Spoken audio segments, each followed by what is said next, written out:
Bago pa man sumabak sa Rio Olympics ngayong taon, nakapanayam ng GMA News ang pambato ng Pilipinas na si Hidilyn Diaz. Ikinuwento niya kung paano siya nagpursige para makamit ang tagumpay. May report si Lala Roque.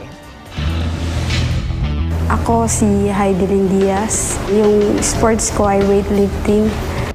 Si Hidilyn ang kauna-unahang Pilipina na nagkamit ng medalya sa Olympics. Ang daan patungo rito, hindi naging madali para sa kanya.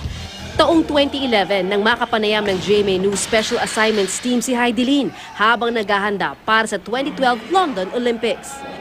Maliit masyado yung gym namin. Medyo nahihirapan kami dito. Kasi yung sa China, malaki talaga yung gym. Isang buong court ng basketball. Kompleto sila.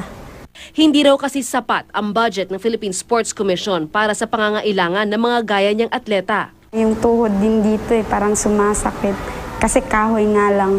Yung platform sa China, parang kagaya sa athletics, yung tartan nila. Biguman si Hidilyn na makasungkit ng medalya noong 2012. Nagpursige siya sa pagsali sa iba't ibang weightlifting competitions. Noong Hunyo 2012, tinanghal ng International Weightlifting Federation si Hidilyn bilang ika-9 na pinakamagaling na weightlifter sa mundo.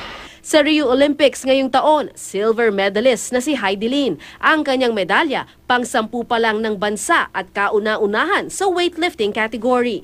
Magtatayo ako ng gym, weightlifting gym, to have more weightlifter in our country, to bring more world medalists, Olympian. Sa kabila ng mga hamon, sa wakas ay nagbunga na ang mga paghihirap ni Hidilyn upang makamit ang tagumpay at karangalan para sa bansa. Lala Roque, GMA News.